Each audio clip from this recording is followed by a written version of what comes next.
This is Scott Mann, and you are listening to the Permaculture Podcast, a listener-supported program. My guest for this episode is David Bollier, author of numerous books about the commons, which is the topic for this show.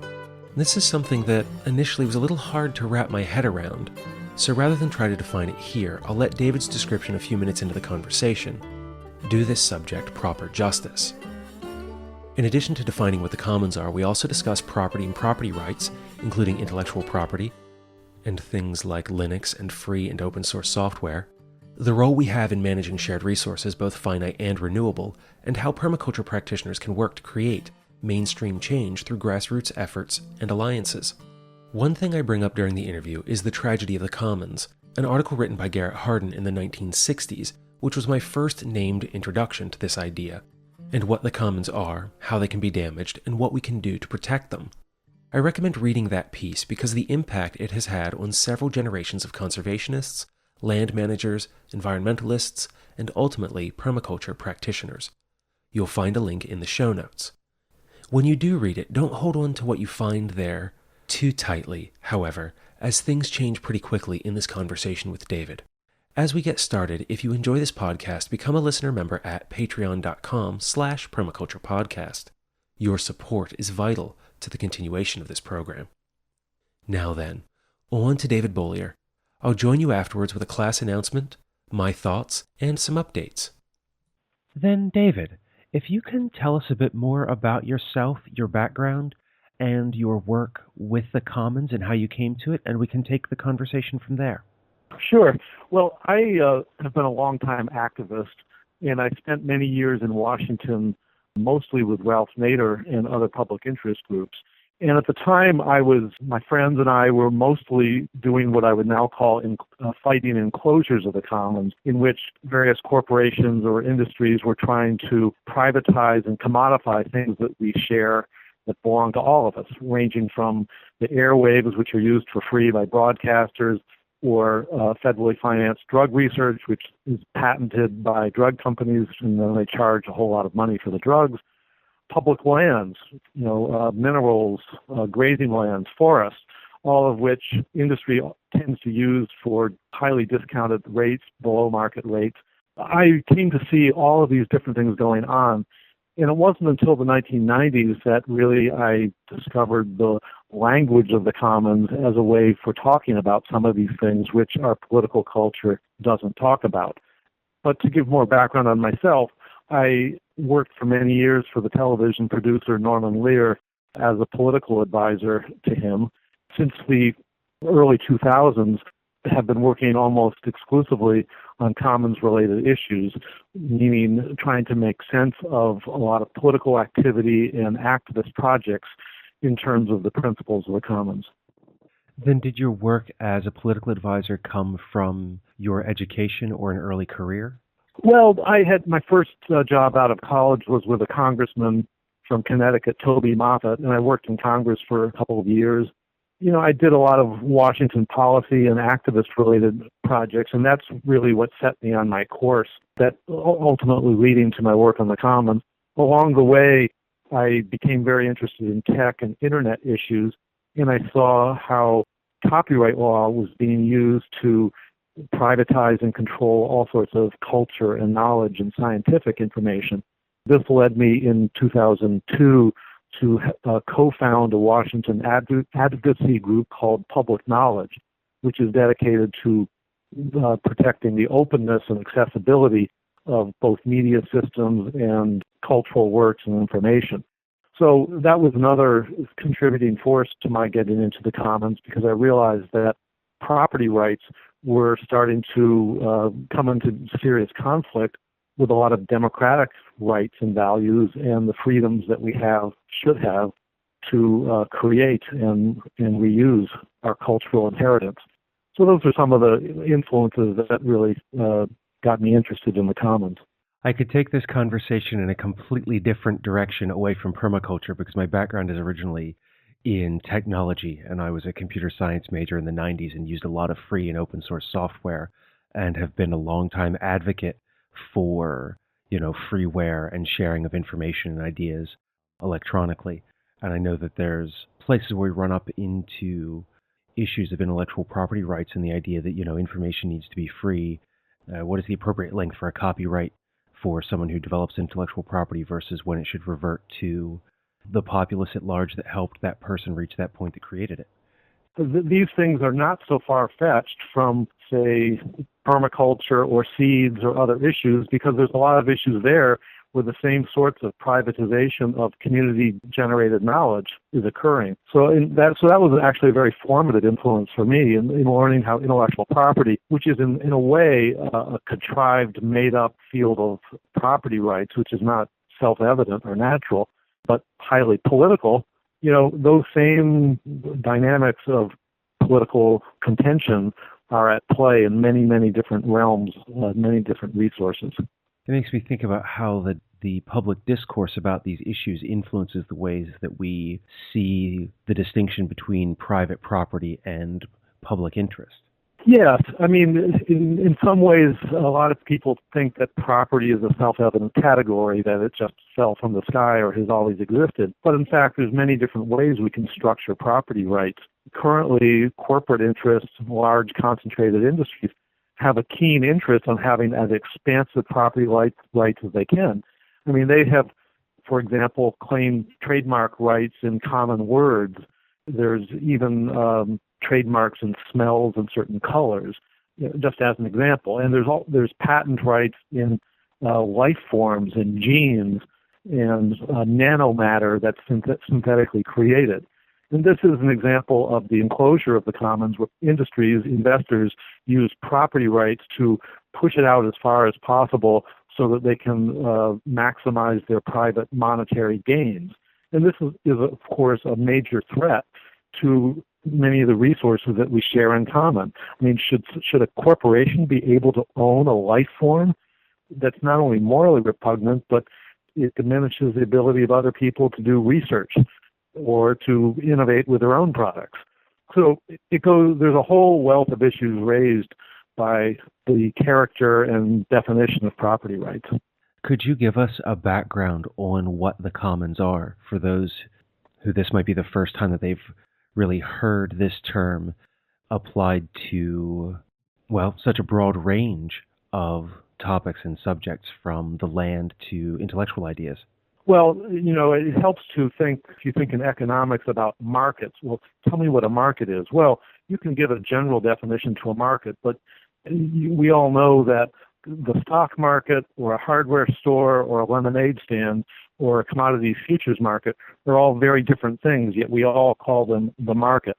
Well, in a similar way, the commons can apply to many different phenomena, and it really is essentially it's a social system in which a group of people have decided they want to manage a certain resource collectively for the common good in a way that's transparent, fair, and inclusive and sustainable. So it's it's not just a resource, as economists often refer to commons. It's a social system with its own distinct set of rules and protocols and traditions and customs and values for managing a resource for the benefit of all. That's maybe the simplest general definition. And of course, that can be applied to many different phenomena, from the atmosphere to cultural works and scientific knowledge to urban spaces to a wide variety of natural resources. One of the first introductions I know for myself, and I imagine probably also many of the listeners, to the idea of the commons comes from Garrett Hardin's essay, The Tragedy of the Commons. And I was wondering if this is something that you could comment on from your perspective and your work. This whole idea of the tragedy of the commons has been drilled into undergraduates multiple times and reinforced by economists and conservative ideologues to put forward the idea that really private property rights are the only answer to our problems. And Hardin had this famous essay in 1968 in the journal called Science, in which he asked us to imagine a pasture in which many farmers had their sheep or cattle grazing. And he said that if everybody tries to maximize their own individual gain, that pasture will be overgrazed and ruined, resulting in the so-called tragedy of the commons. Now, the only problem with this whole idea is that he was not really describing the commons, because the commons has intact, stable community with rules for monitoring the resource and managing it. and for preventing free riders or vandals from abusing the resource. Hardin was describing really an open access regime or a free-for-all in which there are no rules and no constraints on how the resource is used. And so while this phenomenon does in fact occur, I think it's more accurately applied to the market, the so-called free market, where there are often no rules and there are abuses of shared resources. But a commons really is a distinctly different kind of phenomena than Hardin was describing. So in effect, this was really a kind of a smear of what the commons and a misrepresentation of what a commons is, because in fact, as many others have shown through empirical work, it's entirely possible for people to manage even finite depletable resources like fisheries or forest or irrigation water, to manage them sustainably without over-exploiting them. So this is really a sort of a cultural barrier that many of us who believe in the commons have to overcome. So in some ways, the example that Hardin provides is really a false exploration of the idea of the commons, because it's ascribing a definition to something that isn't really the definition of what is meant by this common resource that we all share in and therefore would wish to protect. Precisely. And in fact, Hardin himself, while he was still alive, after criticism, said that he was really describing an unmanaged commons. Well, that's kind of a contradiction in terms, because the commons is managed, and he was describing simply the resource without taking into account the social system. I mean, the tragedy of the commons idea is often linked to so-called prisoner dilemma experiments, where social scientists try to replicate how people will act in their own self-interest or behave altruistically. And the problem with many of those experiments, at least the earlier ones, was that they assumed that all of us were isolated individuals who were rational, calculating economic creatures the way Homo economicus says we are, the idea that that's the way human beings are. But in real life, people talk to each other. They negotiate solutions that can work for everyone, or at least they often try to. They don't always succeed. And it was Eleanor Ostrom, a political scientist in Indiana, who spent much of her life and career exploring this, who helped really rebut Garrett Hardin's tragedy thesis through extensive field work around the world and creative theorizing. And for her work, she won the Nobel Prize in Economics in 2009. It was really a major achievement and recognition of how the commons can work and does work. And Eleanor's work resulted in governing the commons and her 8 principles of managing a commons. Is that what you're referring to? Her 1990 book was called Governing the Commons. It was about, the subtitle was The Evolution of Institutions for Collective Action. And she had studied in a quite empirical way, which most economists don't do as much empirical work. She studied how commons, mostly in small-scale natural resource settings, in rural settings around the world, how they evolve, how they work. And she identified 8 key design principles for successful commons, things like having a bounded community. You know who's in the commons and who's not. You have certain monitoring rules for the resource. You have certain punishments against those who violate those rules so that the resource is protected, and so forth. So these are kind of, it's not like a blueprint for successful commons, but they're general guidelines that tend to exist for maintaining successful commons. The big question that I come to in having these models for how to care for and maintain commons, is there a point where you can identify where this structure within society and the commons begins to break down historically, where this change occurred? There has always been people who want to try to appropriate the value that others create. And I think that the rise of industrial society was the beginning of this, because it helped break apart many of the old traditions of community and tradition and solidarity that had previously governed society. And over time, this whole notion of capitalist individualism has arisen, which essentially tries to deny the reality of social community and to cast all of us into roles as either producers or consumers, and as individuals who have little to do with each other necessarily, and tries to deny some of these deeper currents of common humanity and solidarity and, let's say, cooperation and mutual support that the commons represents. So, Karl Polanyi, the anthropologist and economist, helped describe this transition from a world of commons to a market culture, and what a profound shift in worldview and social practice and ethics that entailed.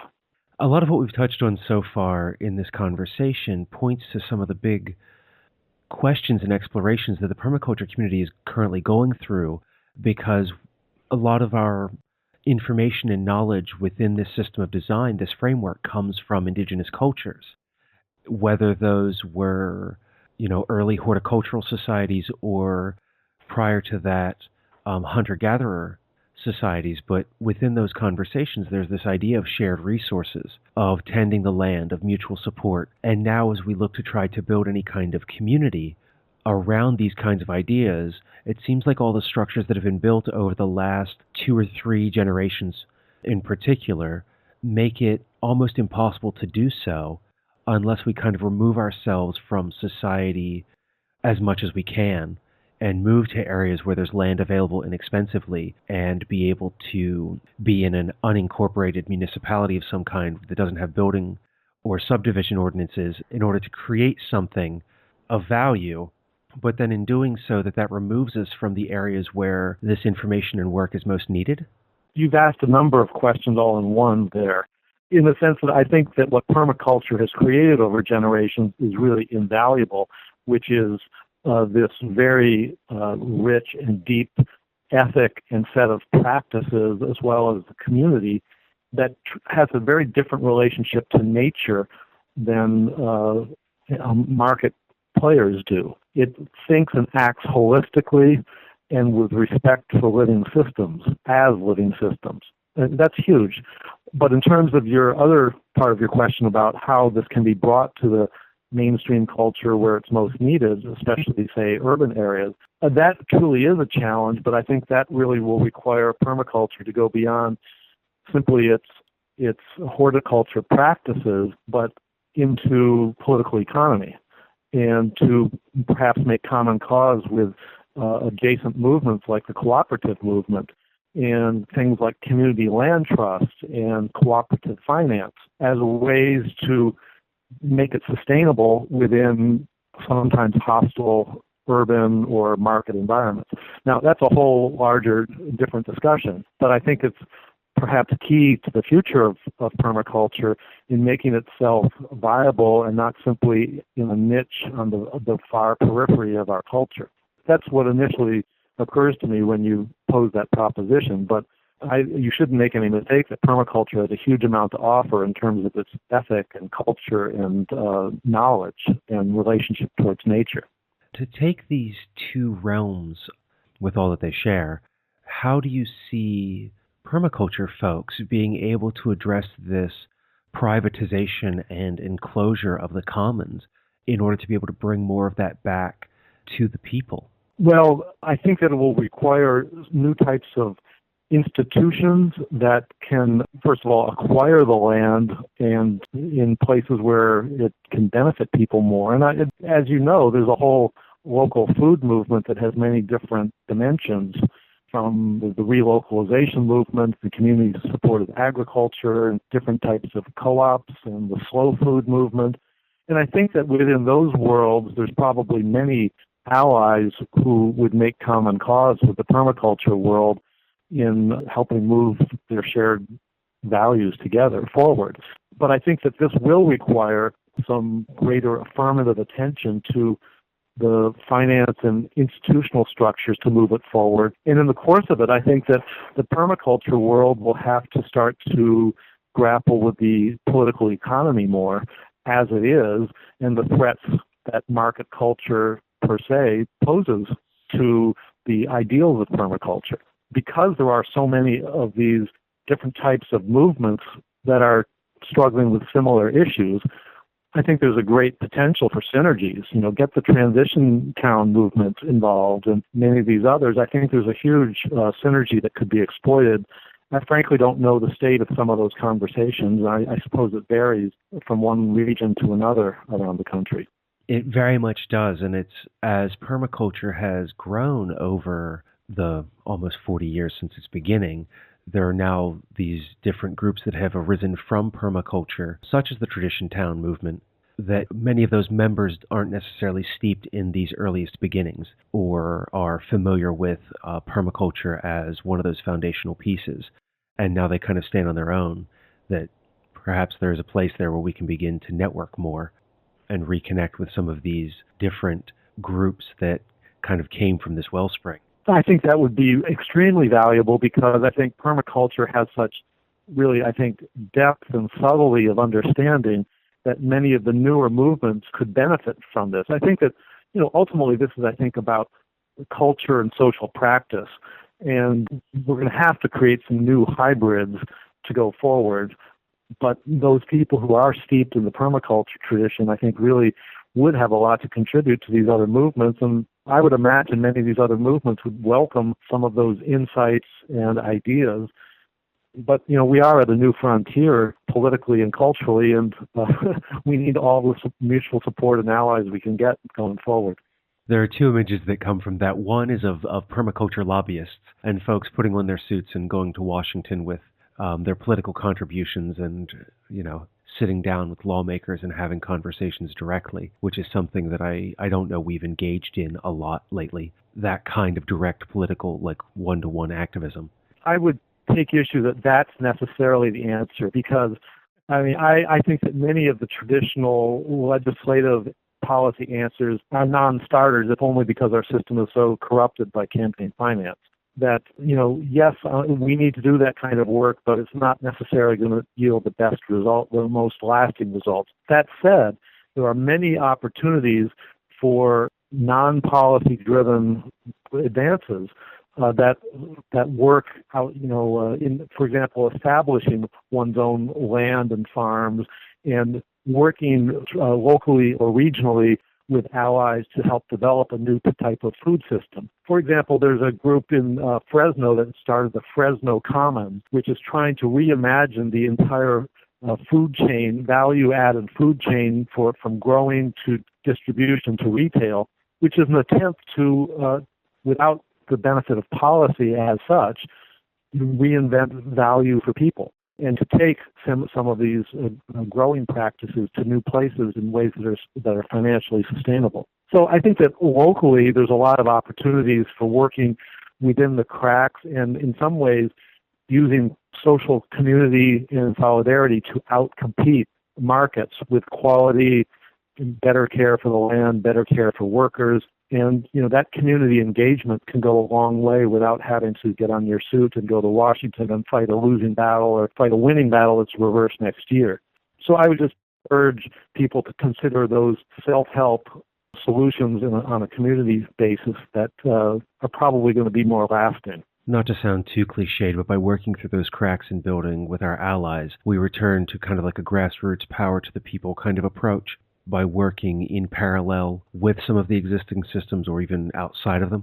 Think of how the local food movement has transformed so much of industrial agriculture and food simply by creating a different center of gravity of its own moral and ecological integrity. And consider that versus going to Congress and trying to win those same things. I think rediscovering the power of grassroots collaboration in local, real settings as opposed to abstract policy arenas, I think that's the way to revive and reinvigorate the movement. Because at a certain point, the power and integrity of those alternative examples can't be ignored by the mainstream, including politics. And we can see how this happened with the Occupy movement. We can see how this happened with Linux and free and open source software. You create this alternative center of gravity that it has its own effectiveness and loyalty and cultural and moral depth. That's a way of advancing the political agenda as well. And policy will, I think, eventually have to take cognizance of it and then begins the fight over co-optation versus success. One of the continual thoughts in the back of my mind is about agency capture and, in the public policy sphere, how that can occur versus like with our grassroots organizations. But as long as the right people are involved, it can keep something like that from happening. Well, and as long as there is a grassroots base of certain depth and commitment, that's a good way to help prevent co-optation or the movement getting off its tracks. And in fact, one could say that that's really the story of conventional mainstream progressive politics. I think it's lost track of its grassroots and eventually just sort of went with the flow because everybody wanted to be considered credible and mainstream. They didn't want to be considered peripheral or marginal. There's a certain point where you simply have to go back to the roots and rebuild and build your integrity from that, because that's really the strongest place you can anchor your feet for future political action. We've gone, as is usual, during interviews like this in a direction that I hadn't expected, to be touching on so much about the organizational roots that we need to develop and the allies to partner with in order to build political power, particularly locally, and as part of putting together this larger, broader community. With your background in the Commons and work that you've been doing over the last several decades, is there anything in particular that you would like to add to this conversation for the listeners to make sure that we have a good understanding of this idea and the topics at hand specific to permaculture or generally to our culture and society?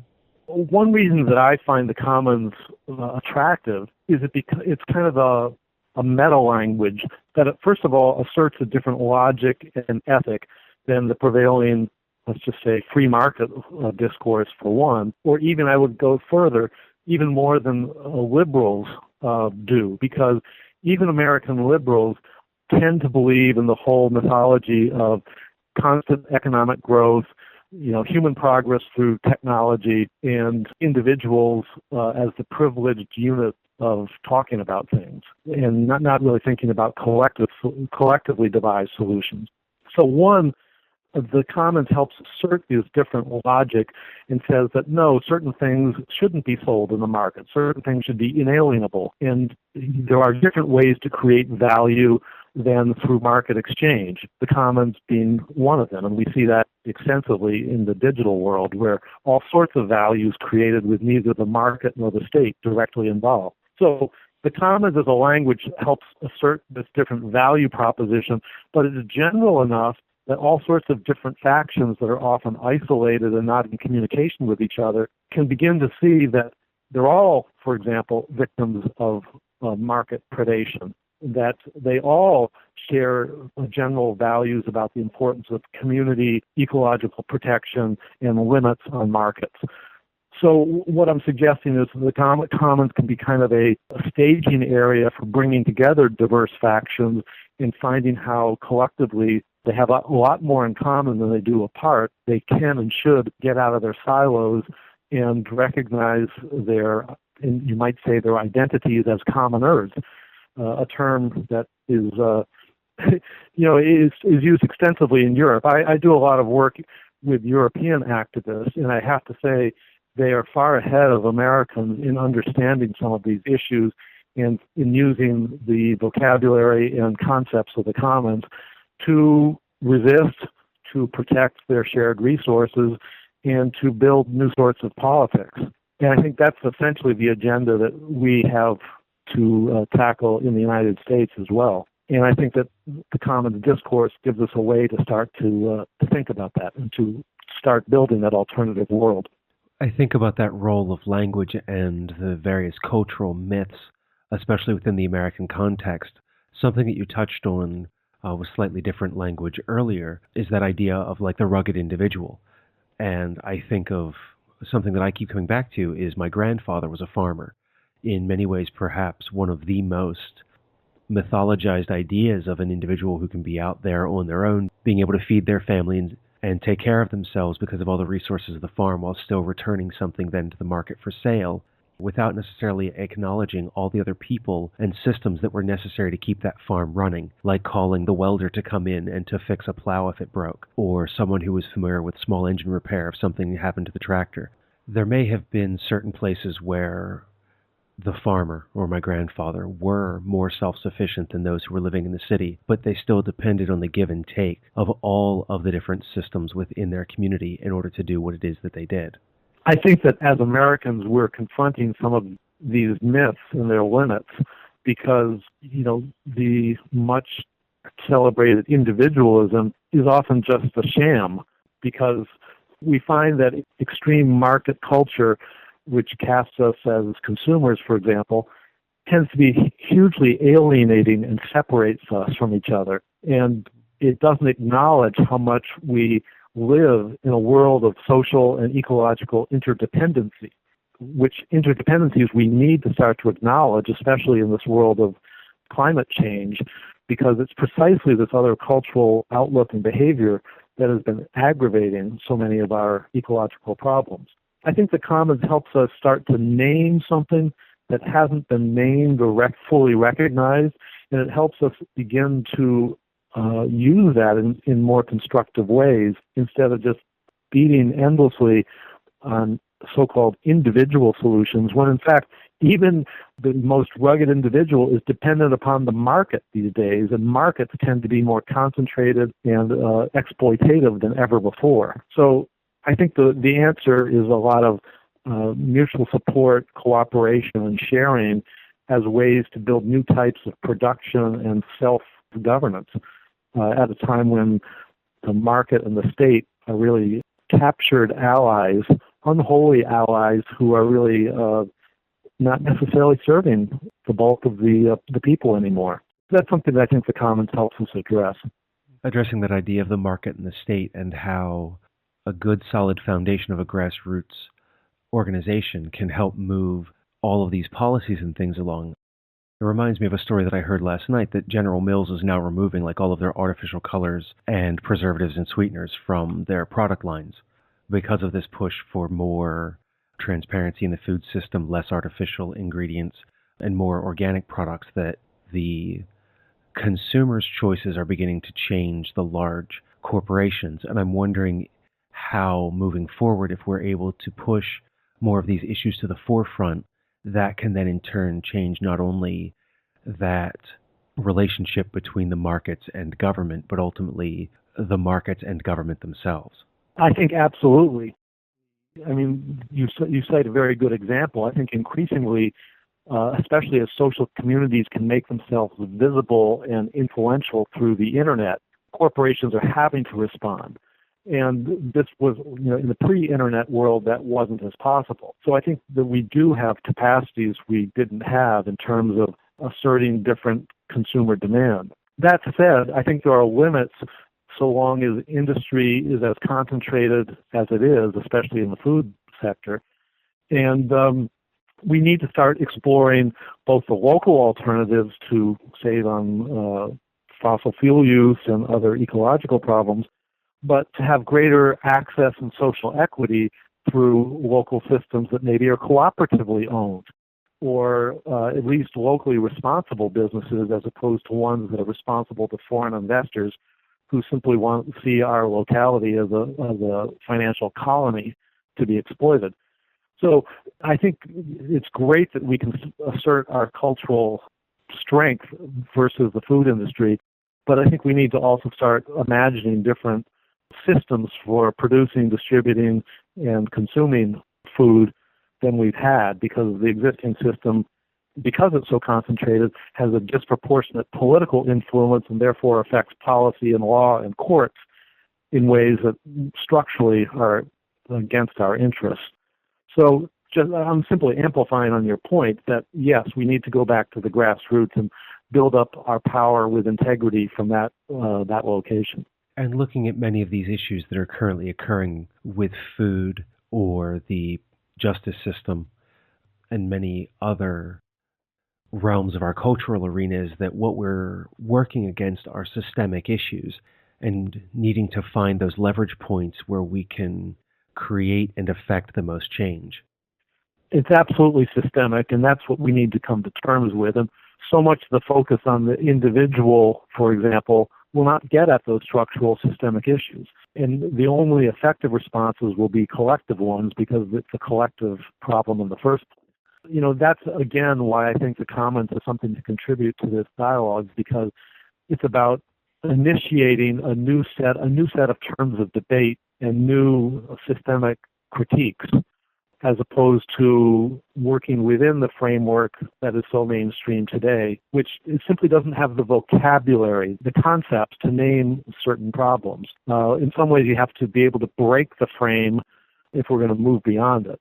And, working outside of the frame of neoliberal capitalism and electoral democracy as we know it today, i.e. compromised, corrupt, is not going to work. And therefore, we need to sort of work beyond that frame and develop this alternative sensibility and critique if we're going to effectively address systemic problems. That corruption in policy and media and that focus on the individual, as I think about it, I look at all the times where individuals are the ones who are being protested against or blamed for what's occurring, when many times that person is just as captured by the system as the problem that the protesters or others are trying to address. I think that's true, and I think so long as we work only in existing policy-making arenas, which are so dominated and controlled by the corporate sector, that we're not going to prevail. Yes, we need to be active in those areas, but yes, we need to start instituting these different approaches. Many of the established public interest and environmental advocacy groups, unfortunately, are so locked into playing their part in this kabuki theater charade of policy that they can only win incremental small gains, and they don't have the political clout to go forward. I think part of the problem is our very governance structures that we need to sort of move beyond. And that was the message of Occupy. That's been the message of all these European countries where there have been protests in the city squares. So I think we need to start having a discussion about how governance can be made more responsive and accountable and transparent, because the existing system clearly is not delivering that, and reforming it from within the inside has distinct limits. You've given a lot for me to think about coming out of this interview and how to apply many of the things that you shared with us today. In beginning to draw this interview to a close, do you have any final thoughts for the listeners, any recommendations for them on how they might proceed? Well, let me just mention my website and book. I have a number of books in the Commons. My website is called bollier.org, BOLLIER.org. And my book that introduces the Commons is called Think Like a Commoner, a short introduction to the life of the Commons. But there is a larger literature. Some of it is scholarly, but much of mine has been more focused on the political dimensions of the Commons. I would just encourage listeners to, explore the dimension of the Commons and think how it may apply to their lives or to permaculture or other things that are important to them. If you start to think about what do we share in common that is being taken over or jeopardized by private property or market forces, there's a lot. And I think the only way we can start to address is to develop our own collective responses through different types of commons. And I think we are starting to see many of these in water, resistance against water privatization and digital arenas and a lot of local food areas. But I think we need to intensify and expand these, because I think that's going to have more hope for the future than a lot of conventional paths of political resistance or even legislation. Well, thank you, David, for joining me today and providing an alternative perspective on how to approach many of these issues. Because for me, so often, it's been about getting engaged directly with what currently exists and to take a very mainstream response to this. And you've, in many ways, bolstered the direction in which to go in order to help grow many of these currently nascent organizations and grassroots efforts. So thank you for your time today and everything you've shared and giving me a new perspective on where to go. Well, it's a pleasure. I mean, I think I would just leave with a word that, the more you get into this, the more energizing it becomes. And if you just take this small step and start to move in that direction, you find there are many more people who feel similarly, and that's precisely the kind of feeling that has kept me studying the commons for the past 15 years or more. I just urge people to give it a try because I think there are some genuine solutions there as opposed to another setup for disappointment through conventional paths. So thanks for having me on the show. And that was David Bollier. You will find more about him, his work, and a series of articles at his website, bollier.org. While you're there, you can also see his books on the commons and pick some up to expand your understanding of all the resources we share together and should manage in community with one another. Before heading to my thoughts and other announcements, a reminder that Dave Jacke is teaching a 9-day intensive course on forest garden design from October 2nd through the 11th, 2015, at Feathered Pipe Ranch in Montana. This is the first time in 3 years that this course has been offered in the United States. The all-inclusive class allows students to learn how to mimic forest ecosystems that include a number of valuable characteristics, including stability and resilience, which is incredibly important with the current weather weirding that is occurring as a result of climate change. As with the recent interviews with Dave Jacke have expressed, you can also expect this course to explore the human side of design, including the social and economic elements, what for so long have been considered the invisible structures of permaculture, but that we are quickly realizing are just as vital to the design process. Participants will also have the opportunity to create multiple forest garden designs, including one for the course site, Feathered Pipe Ranch, as well as for the 6th Ward Forest Garden Park to be installed in Helena. You'll find a link to this course, which is being held in cooperation with Inside Edge Design, in the show notes or by clicking on upcoming events at insideedgedesign.com. Regarding what David and I spoke about today, I've been thinking about the last several weeks when I've been combing through my library and getting back into reading some of the books that I consider classics for my own education in preparation for working my way through some new-to-me material on permaculture, the environment, and education. It is in that last place that I was brought back to David Orr's writing in Earth in Mind, a collection of essays that focus on education, environment, and the human prospect.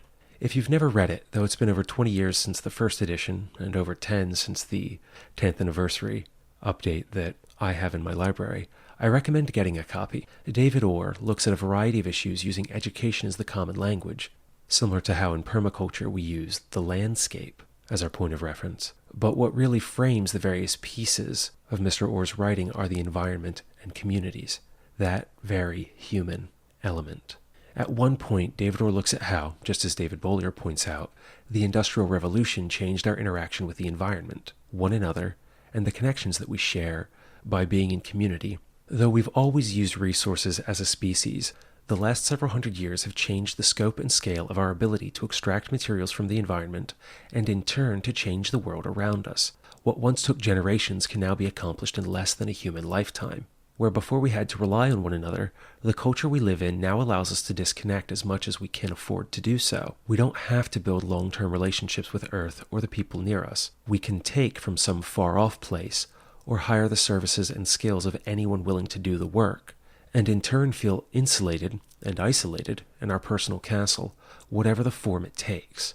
With that, many of us also have the social and economic mobility to pick up and go somewhere else if the place we currently inhabit, for some reason, no longer suits us. This leads to us no longer having to establish a sense of place where we're connected or rooted. Based on this conversation with David Bollier and rereading David Orr, I'm reminded that there are no externalities. As much as that phrase may get used to label pollution and other unaccounted for costs of industrial production, there are inherent costs with everything that we do, even if they don't wind up on the balance sheet somewhere.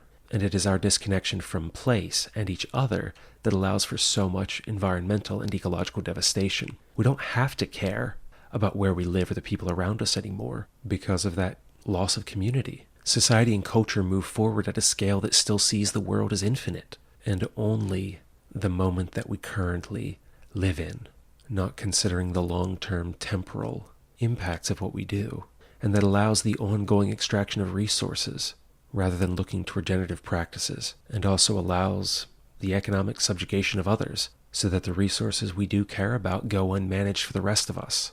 And the dirty work of developed society can be cast off to those less fortunate by virtue of forces they have no control over, simply by being born in a different situation and a different place, but at the same time as those who have control over natural resources and economic forces. That leads to a systemic roadblock that allows mountaintops to be removed to extract coal, giant strip mines to be sunk into the land, creating scars on the landscape, water to be polluted or sequestered away because of hydraulic fracturing, and waste being exported and dumped in foreign lands for other people to deal with rather than the culture that created that refuse, or allows for indigenous cultures and ways of living to be forced to change by economic forces, all in the name of the market and capitalism, which creates a narrative hegemony as the story we are told and accept is the only way, yet feel very deeply that something isn't right.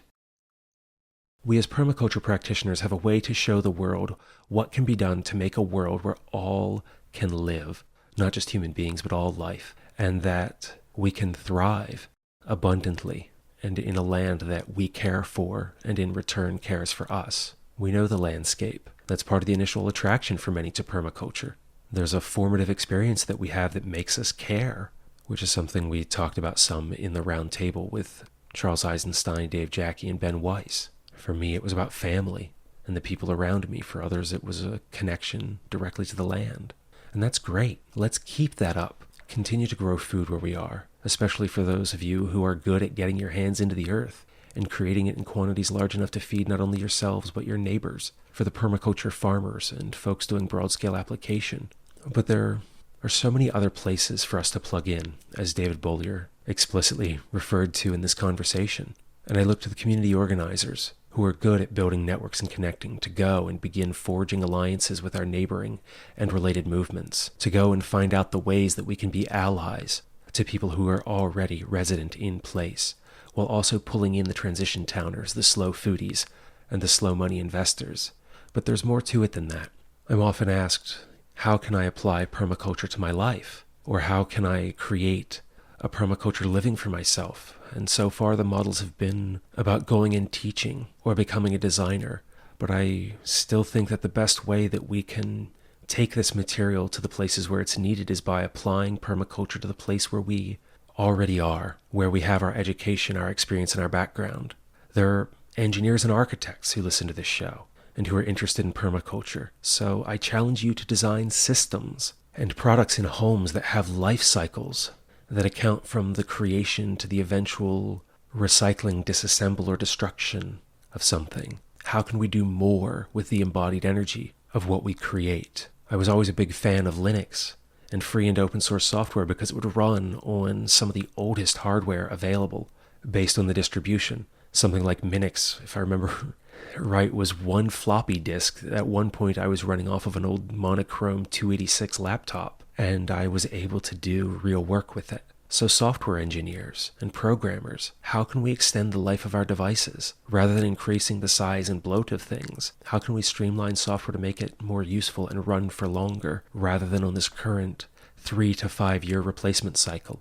Especially for something like the mobile world, where if you're a version or two behind on Android, some of the apps you're used to using no longer run, and put you in a place where if that's something that's very useful to you, it almost seems like the upgrade is required. But what about doctors and nurses, physician's assistants, and nurse practitioners?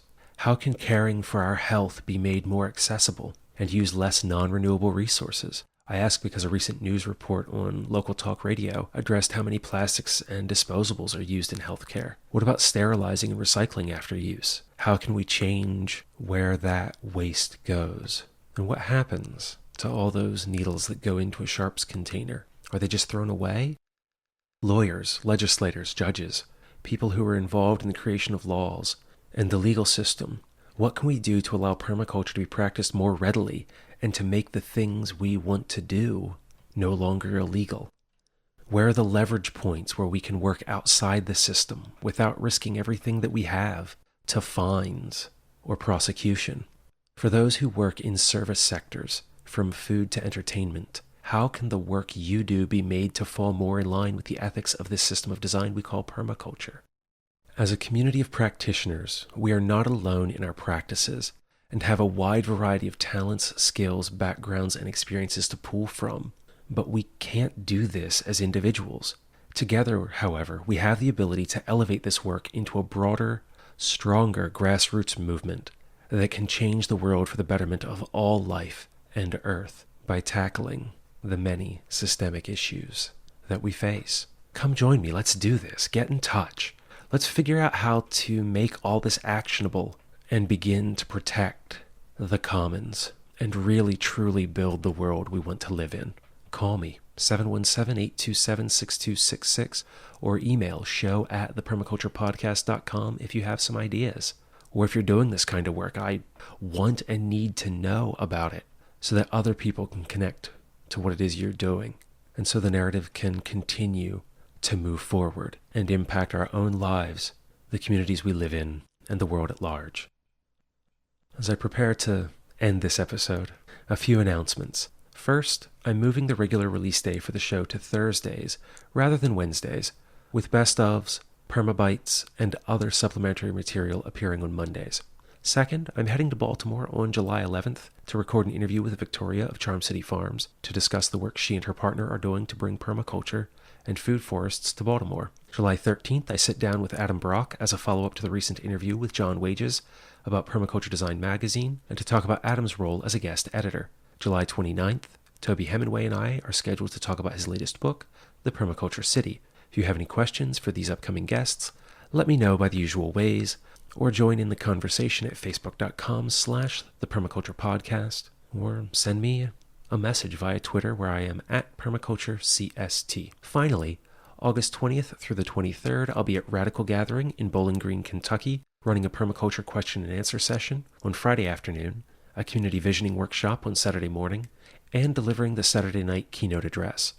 Eric Perot of The Push will also be there with members of his community running some workshops, and Eric is the Friday night keynote speaker. If you're in the area, come out and join in the fun of workshops, live music, and a whole bunch of people coming together to explore how to build resilient communities. Find out more at radicalgathering.org, RADICLE gathering.org. Up next week is a two-person interview with Dr. David Blumenkrantz, along with Jen Mendez of Permy Kids, to discuss rites of passage and initiatory experiences with youth in community development and education. And that episode will be out on Thursday, July 16th. Until then, take care of Earth, yourself, and each other.